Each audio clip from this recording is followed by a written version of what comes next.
રામ નારાયણ રામ।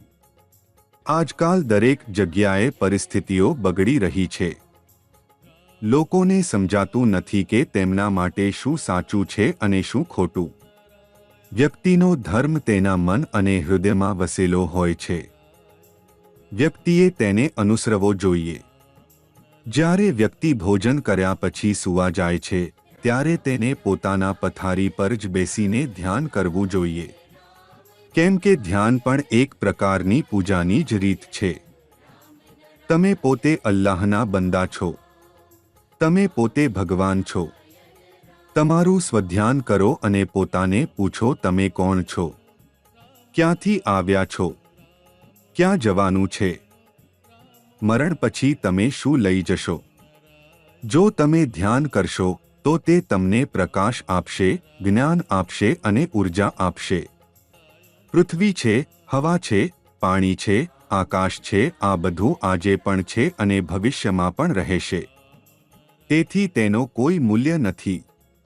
મનુષ્ય દ્વારા બનાવેલી દરેક વસ્તુનું મૂલ્ય છે, પણ ભગવાનની આપેલી વસ્તુનું કોઈ મૂલ્ય નથી। જે દેખાતું નથી તે અસ્તિત્વમાં નથી એવું તો નહીં જ કહેવાય। લોકો, ખાસ કરીને ગરીબ લોકો, સમજદાર બનવા જોઈએ। કેટલા દિવસ સુધી બધા નેતા અને મંત્રીઓ ગરીબ લોકોને મૂર્ખ બનાવશે? હું તેમને છોડતો નથી। મોદીભાઈએ ડરવાની જરૂર નથી, કારણ કે હું મોદીના સાથમાં છું। આથી હું દરેક મનુષ્યને કહું છું કે તમારું સમય શેષ નથી, પરમાત્મા તમારું રાહ નથી જોતા। હું એક પોસ્ટ ઓફિસનો પિયુન છું જે બધાને માહિતી આપે છે। જો તમે મારી વાત નહીં સાંભળો તો પછી પસ્તાશો। આ તો કુદરતના નિયમો છે। તમે તેને સાંભળવા માંગો કે નહીં એ તમારું નક્કી કરવાનું છે।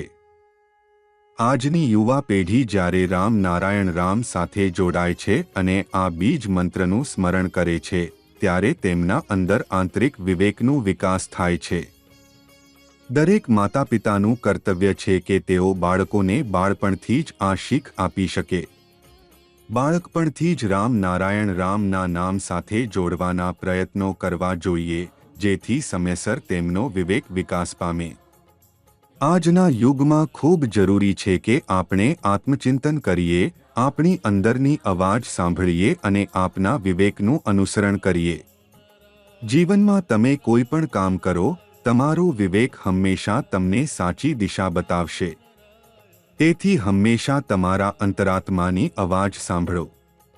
આજનો મનુષ્ય સુખની શોધમાં છે, શાંતિની શોધમાં છે। તેને મેળવવા માટે અમે દર ભટકીએ છીએ। પણ આપણે ભૂલી જઈએ છીએ કે આ સુખ અને શાંતિ આપણા અંદર જ છે। ફક્ત તમારે રામ નારાયણ રામના નામ સાથે જોડાવું છે અને પછી તમારે જોવા મળશે કે કેવી રીતે તમારું જીવન આનંદમય બનશે। મનુષ્ય દ્વારા બનાવેલા ધર્મો એક અન્યાય છે જે કેટલાક લોકોના સ્વાર્થ માટે જ રચાયા છે। આજે પૃથ્વી પર લગભગ 400 ધર્મો છે, પણ તે આવ્યા ક્યાંથી? ધર્મ વિશે દરેક વાત કરે છે, પણ સાચો ધર્મ શું છે? સાચો ધર્મ ગ્રંથ કયો છે? અલગ ધર્મોમાં વિવિધ ધર્મગ્રંથો છે। હિન્દુઓ માટે ભગવદ્ ગીતા, રામાયણ, મુસ્લિમ માટે કોરાન શરીફ, ઈસાઈઓ માટે બાઇબલ। હવે સવાલ એ ઊભો થાય કે સાચો ધર્મગ્રંથ કયો છે? આ પૃથ્વી પર બધા મનુષ્ય સમાન રીતે જન્મે છે, પણ મનુષ્ય પોતે અનેક અલગ અલગ ધર્મો બનાવીને એકબીજાથી અલગ પડી ગયા છે। આજે મનુષ્ય ધર્મના બંધનોથી જકડી ગયો છે અને ફક્ત પોતાનું જ હિત જોવાનું શરૂ કર્યું છે। પણ મહાગુરુ બાલક બ્રહ્મચારીજી કહે છે કે સૌથી મોટો ધર્મ આકાશ છે, જેનામાંથી સમગ્ર સૃષ્ટિ ઉત્પન્ન થઈ છે, અને સૌથી મોટો ધર્મગ્રંથ છે રામ નારાયણ રામ। આ ગ્રંથનું દરેક પાનું આ બ્રહ્માંડમાં વિસ્તરેલા તારાઓ અને ગ્રહ નક્ષત્રો સમાન છે। આજની પરિસ્થિતિમાં ખૂબ જ આવશ્યક છે કે આપણે રામ નારાયણ રામના નામ સાથે જોડાઈએ, કારણ કે એકમાત્ર રામ નારાયણ રામ જ છે જે તમારા જીવનની ગૂંચવણને સાચી દિશામાં લઈ જવાનો કાર્ય કરે છે।